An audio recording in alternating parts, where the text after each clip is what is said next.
Hello, beautiful people. How are you doing? So, I've been really thinking about some things this morning. And as we're going through all of these massive, massive paradigm shifts, and we're waking up to who we are collectively and individually, I started to think about the theme of relationship. And I'm going to speak primarily to women, but I think men, like keep your ears open because this is about both of us. But the reason why I'm saying I'm speaking more to women is because I have spoken about this for years now. There's an epidemic of single women.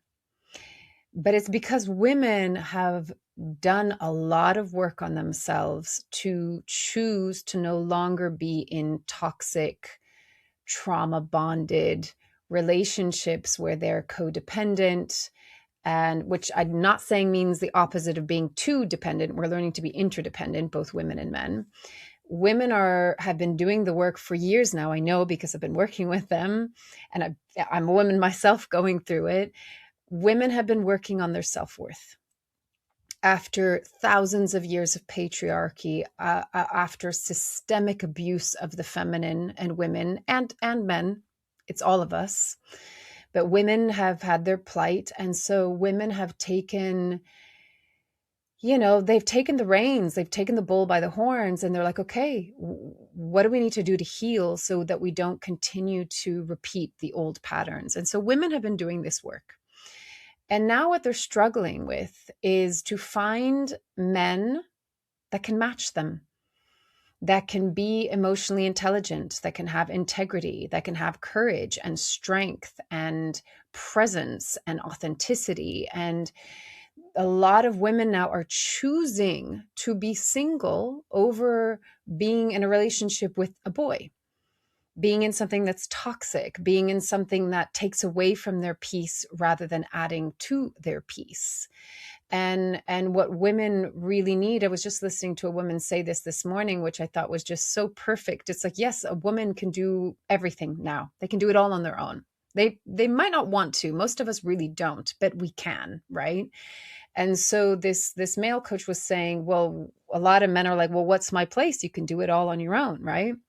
And she said, but what a man can provide us with is an emotionally safe home to come back home to.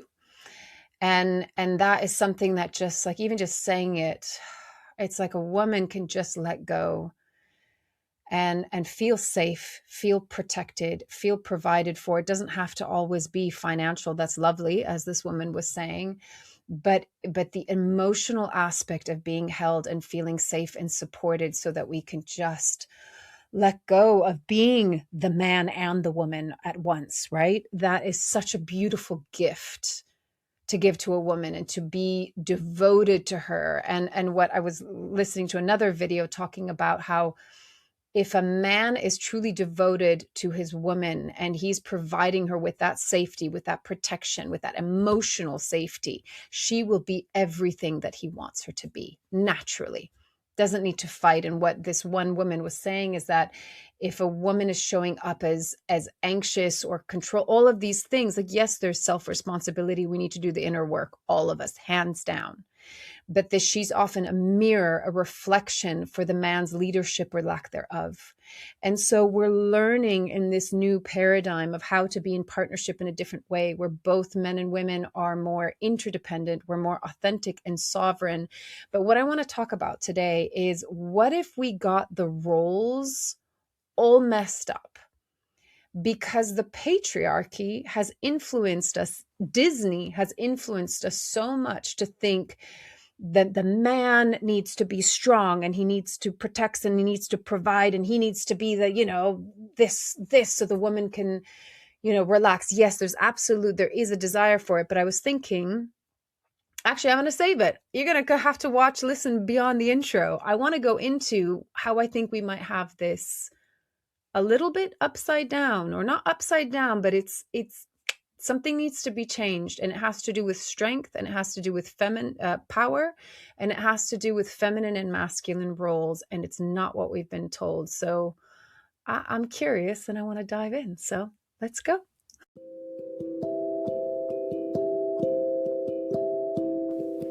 This is Corinne Bloom, and you're listening to raw conversations.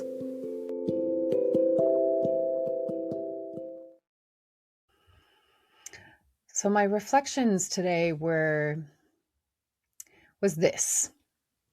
We have been under the patriarchy for a long time. And so, of course, in a patriarchal world, the most important sex, most important species is the man, the masculine, the male. And so even if we try to put it into like a healthy version of it, we are still putting kind of like the man at the helm.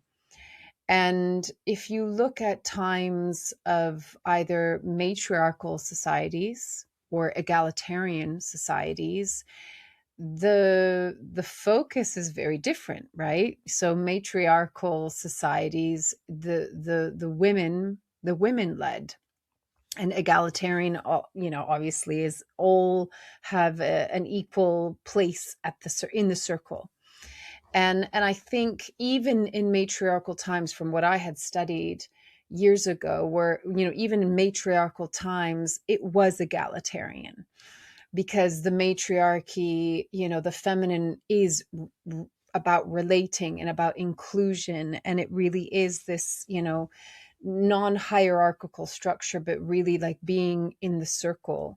And I believe that we're very much needing to come into a very different system and cycle of being in the circle and not in the pyramid. But if we think about when we were in more matriarchal, egalitarian times, my sense is that the women were incredibly powerful, but not in the same way that this inverted, toxic lack of true masculine power, the patriarchy that we've seen is like, it's just not even, I don't even want to insult the masculine by saying it's anything masculine, because I think it's just so toxic on so many levels that it's in its own category now, right? But it has been male dominated. We have to be honest about that.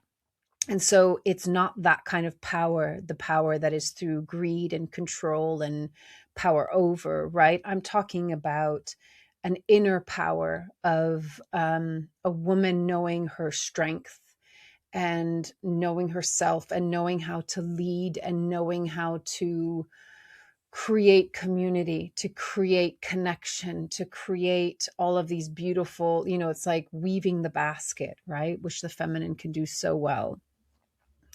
And on a side note, I want to share something personal that, I'm a single mother, and I've been doing this for a while now. And I'm a type of person I'm a very strong woman. I'm also very feminine, and I have emotions, and I'm, sensitive and intuitive, but I'm a very strong woman. And there have been times where I'm like, I'm so tired of being in my masculine. Like I can speak for, I think, most single women these days, that they're like, damn, I'm tired of being in my masculine. I'm tired of being both the woman and the man. I'm tired of having to be so strong. I'm tired of having to do it all on my, whatever. You get the gist. But this morning in my meditation, I always ask for a message from my, my soul, my higher self. And I really clearly heard, Corinne, you are in your strength, but it's your feminine strength. It doesn't have to be my masculine strength. I've been putting it in this like under the label of masculine strength, but actually feminine strength is very powerful. And I'm going through this personal experience right now where my self-worth is being tested. And what I mean by that is that I get to choose to show up in a way where my self-worth is really intact. My boundaries are very intact. My communication is so clear and concise and direct, but kind and mature and emotionally intelligent and authentic. And I'm not compromising myself, and I'm not losing myself. I'm really showing up, and I feel fucking solid within myself.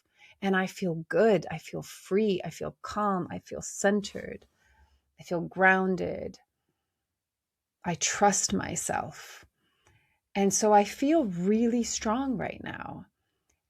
but it's a feminine strength. It's like my higher self is being like, no, no, no, stop putting it in this category of you have to be the man and you have to be in this masculine strength. You are in your feminine strength, but your feminine strength is potent. It is powerful. And a masculine kind of strength is a different kind of strength. And sometimes, women are out in this society and they're having to dress up as a man, whether that's literal or figurative, right? But it's like, what if women were to really go, you know what? We are powerful, strong creatures. And when we're in our strength, it doesn't mean that we have to be in our masculine. We can be in our feminine strength. And you know what? We are just damn strong. And I've had many wonderful men say, not that it's a competition, but I've had many beautiful, wonderful men say, women are I'm going to use the word women are stronger than men. We have periods every month, we give birth, but also we have resilience because we have to build and cultivate resilience every single month, right? Just with our cycle alone. But it's interesting to me that, we have the science. This is not just like some woo-woo idea. We have the science, it's the biology that we all start with XX chromosome.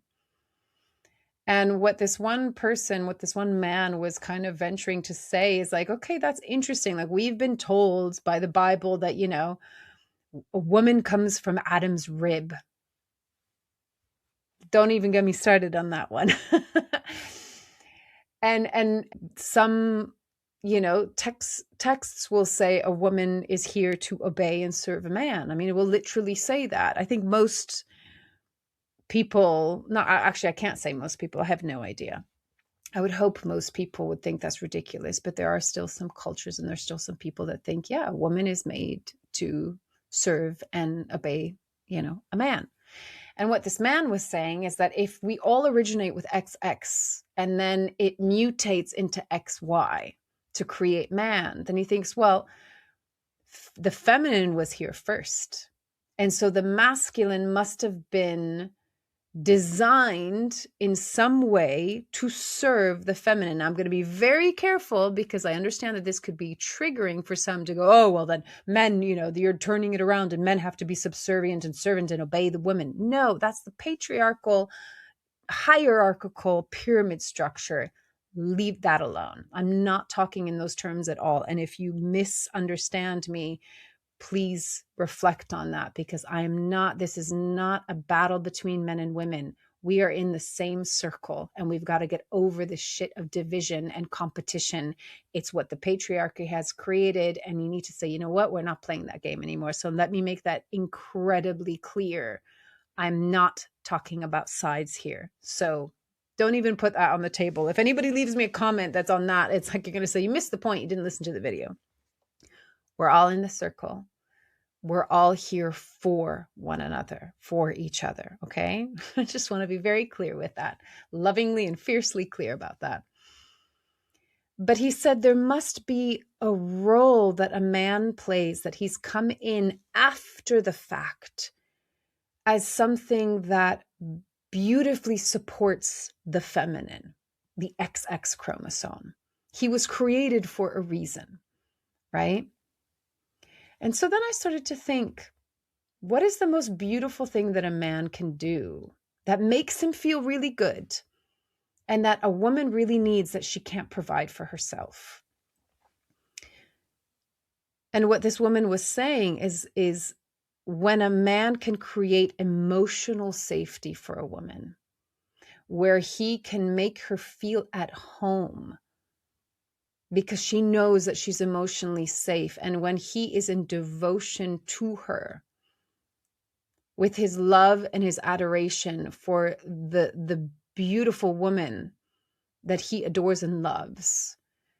And as this other podcast was talking about, that when a man does that for a woman, she will become everything that he wants her to be, not in a manipulative way, but meaning all of the qualities that he would love to receive from the feminine. He will get that because this is the thing. We work together and we've been in a society that has made us compete against each other and tried to find who has the upper hand, what ball is in whose court, who has the power. Fuck all of that. That's all competitive. And we're taught that from education with children, competitive sports. Everything is about division. Everything is about competition because it keeps us separated, because they know that when we are in unity with each other, we are beyond powerful. And we are the point of access to the divine. We can do that individually, but when we come together in unity and harmony and collaboration, it's a force to be reckoned with. It's exquisitely beautiful and divine. So when, in a tantric way, when both man and woman can bow and be of service, not in a slavery way, again, words need new connotations, new definitions, but when we can be of service to each other in the most beautiful way, then our individual beautiful roles and qualities of woman and man come together in symbiosis to really just so inherently, naturally create something that is so beautiful. We balance each other out. We feed and enhance one another. And it's so exquisite when we're not in fucking competition with each other. But there's something that, a man wants to provide. He wants to protect. He wants to make his woman happy. Never mind what society will say and this and that and the other. I've seen it. I've studied it. I've listened to it. I've heard it. I've read it 1,000,000 times over. I've heard it from the mouth of a man. They are so happy when their woman is happy. And they want to give. They don't want a nagging, bitchy wife, right? But that's when we're already off kilter. So when a man makes a woman feel like, I'm here to make sure that you feel supported, not father, daughter, not mother, son. We're not going into that kind of unhealthy dynamic. That's not what I'm talking about. I'm talking about man to woman, adult to adult. And I want to just put a thing that in the intro, I said, boy, I don't mean like a little kid. I mean a man-child. I want to make that very clear because that could be taken out of context. Anyway, I digress. When we're coming from this mature place and a man is in devotion to the woman opens, she softens, and she becomes so nurturing and so loving and so caring. I can say that for myself. That when my man is, I can feel that he's totally devoted and loves me and adores me and is wanting to take care of me and is wanting to protect me. My heart opens up so big and I have nothing but just love and nurture, and I believe in him and I support him and I encourage him and I sometimes give him the wind beneath his wings or the fire under his ass or whatever. But you work as a team. You work as a team. And when one is slightly off, it means that connection between the two is off. But if we go with what this man was talking about scientifically, about the XX coming first and then the XY chromosome coming second. And again, not from a hierarchical perspective, not from a slave to, owner person. We're getting out of that hierarchical, patriarchal bullshit. And we're really into how do we serve one another. But if the man can take that leadership, because he's good at that, to be in devotion to her, then she equally serves him in the way that he needs, because a lot of men need a hell of a lot of nurture. Men are very sensitive. They've just been in a society that's told them that they can't, but they're very, very sensitive. Sometimes I would say more so than women. They need to also feel safe in their own way. So if a man comes in actually, let me go back to what I was talking about with matriarchy. If the XY chromosome has come in to support the women that are actually, maybe women, when, let's face it, matriarchal times, egalitarian times have been a hell of a lot healthier than this. Maybe like men at the helm alone ain't doing good for the world, ain't doing good for any of us. It's not even doing good for them. Men are in a total crisis right now. They're in a complete loss of identity. And they need that feminine nurture. But what if women don't need the man to be this kind of, maybe it's a lot of pressure for men too, to feel like they have to be the fucking knight in shining armor and they need to do all this shit. And then, the woman is the opposite of that. Like, what if actually women are meant to lead? What if women are meant to be in the circle of elders? And my personal opinion is this should be both women and men. But the feminine would take on that, would set the tone for that family. And I'm sorry, but what comes first? It's the mother. She's the one that births creation. And the most beautiful thing in birth is when the man is like, I'm just here, baby. I'm here to support you. Tell me what you need. And again, it's not about the unhealthy. Don't invert this and make it into the woman gets to boss the man and nag. No.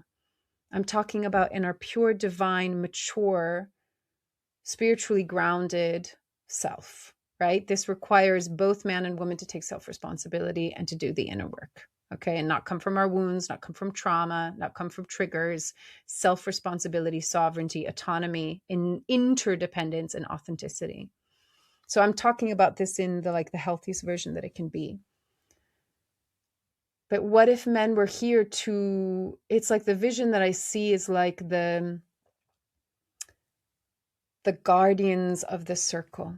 So I had this vision of like big stones, and for some reason I see it in like kind of tribal, no, I don't want to use tribal because I don't like tribalism, but I see these like men standing around, like with spear in hand and standing around this circle. And at the center, there's the women that are in this sacred circle, and they are connected to the earth. They're connected to the divine. They're connected to the wound. They're connected to that 0 point of creation, and they create life, and they create everything that a community, a family, we need another word for society. I don't want society. I want something that is more regenerative and not about worker bees and hierarchy, but about inclusion and this circular system, and how every person has their own unique gift and role to play within the collective, within the collaborative. But that men are here to support women to be in that role. But we need each other. And by us feeling supported, we can give and we can nurture. But what if women were like, you know what? Yeah, I'm damn strong. And it doesn't mean that I'm in my masculine. It means that I'm a fucking powerful woman. But it doesn't mean power over. It just means that, yeah, I am really powerful, and I don't need a man that's going to be, stronger and can do everything and make sure that I'm safe and protected and this and that and the other. Like, what if I'm the strong one, and that his gift is his devotion, and that his devotion gives us power and strength. And by us feeling like we're in our power and strength, we nurture and we give love, and that makes him feel strong and powerful. It makes him feel loved and nurtured. It makes him feel appreciated, which men need so much.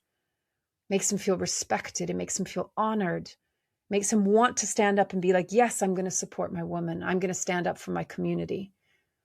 I'm going to stand up for the elders. I'm going to stand up for the wise ones. I'm going to stand up for the children. Look at what's happening in the world right now. None of this abuse would happen if women were at the helm, and if men weren't like really supporting them, and we're at the helm together.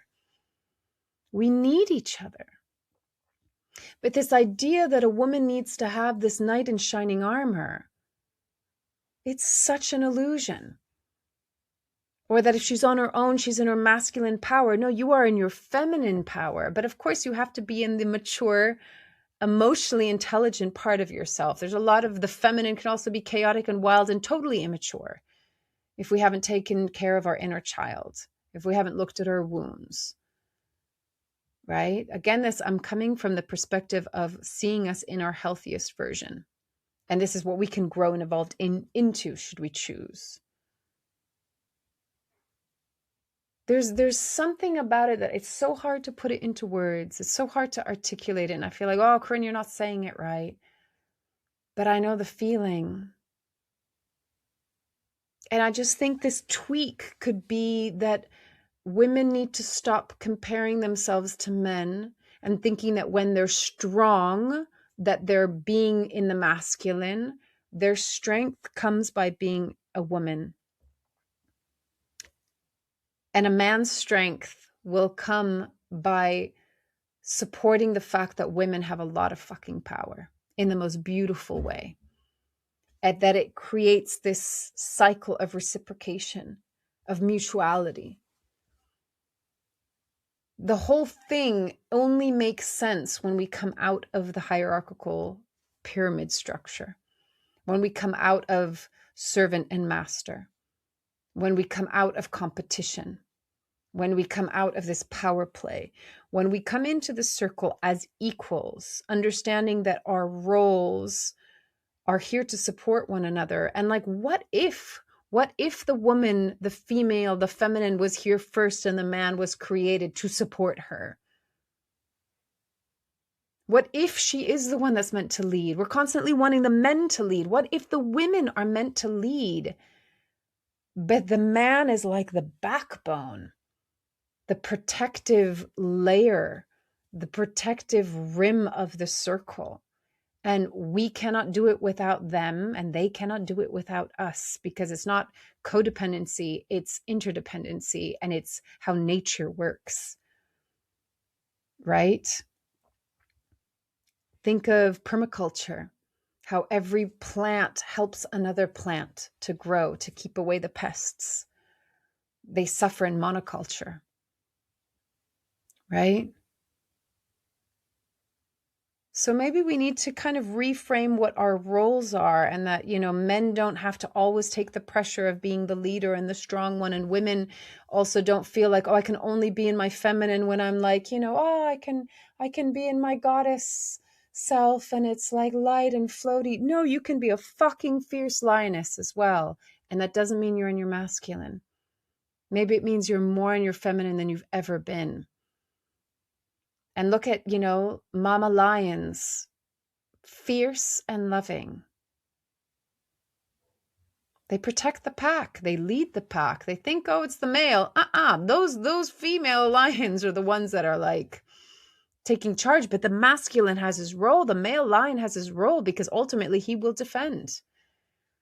He will defend his family. Let's not talk about the cubs. But anyway, that's another thing. It's not purely a good analogy, but you get the gist, right? You get the point. There's more to say about this, but I'm going to leave it at that. And please don't make it some political correct or incorrect thing. Words are very limiting. Words are very charged because of our current definitions and our current connotations. And we kind of have to just like get over all that stuff and understand the sentiment, understand the transmission of it. What we've been doing doesn't work. We all know that. We should all know that. And if we don't, there's a problem.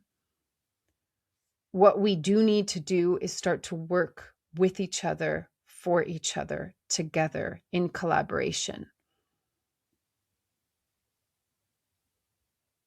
And when we play around with the roles that feel the most intuitive and natural, and of course there's a lot of unlearning to do,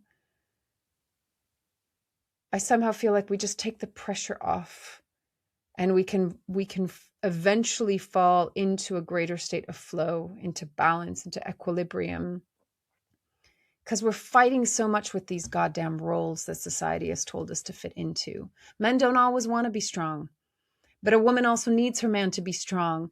But a man also needs to have his woman like not be a chaotic, emotional, immature mess, right? And at the root of it, we both need to feel safe. We both need to feel loved, appreciated, valued. And, maybe in every relationship, there's a different way that this presents itself depending on that particular unique dynamic, right? That's okay. But I just feel this feminine rising is going to come up in a very different way than we've been perceiving it. And we need to start redefining and using different language and start relating to ourselves very differently, especially as women.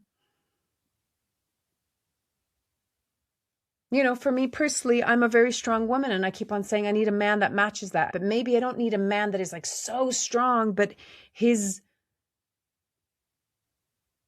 his devotion and his, you know, it makes me think of what this actress, I don't know her name, but she's so beautiful and she speaks so clearly and so concisely, and she's a really good example. She was an actress. She's British but Indian descent, and she was in The Good Place. And she's strong. She's a strong woman, and she's very outspoken, and she speaks clearly and concisely and eloquently. And she was talking about how the most manly man that she's ever met is her boyfriend, but he's actually incredibly feminine and very sensitive. But she's like, he's a man. You know, she says the most macho men are the men that kind of comply. They're the ones that will just do what they're told.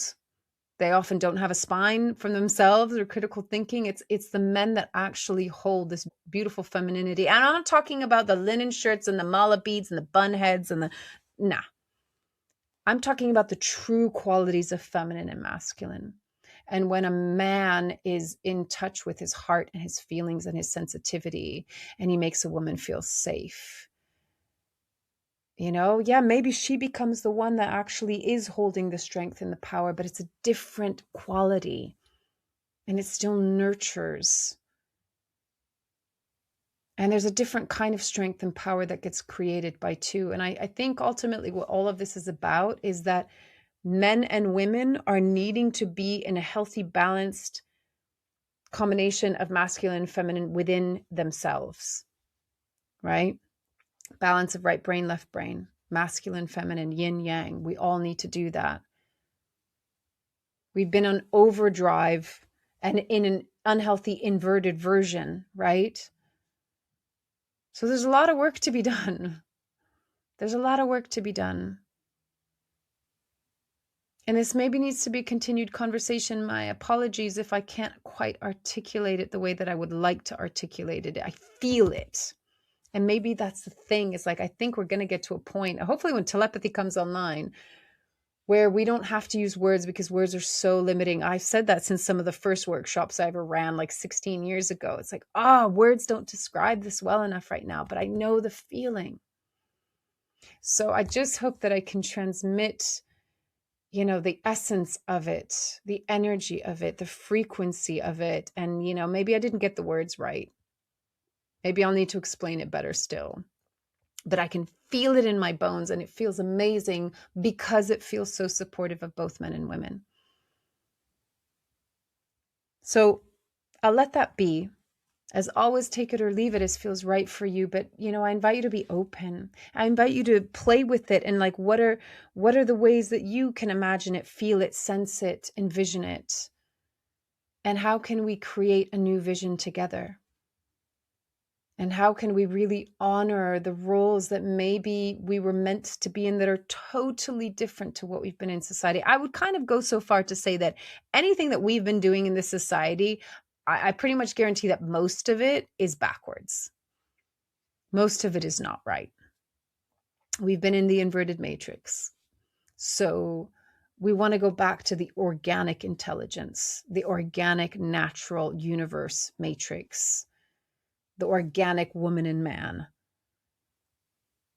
And in that we'll find divinity, and in that we'll return home, and in that we'll create a beautiful world. That's my dream, folks. That's my vision. That's my mission.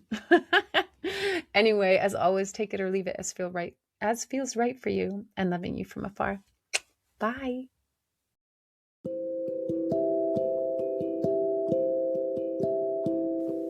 You've been listening to Raw Conversations with Corinne Bloom. Thanks so much for showing up, listening in, and being a part of the conversation with me.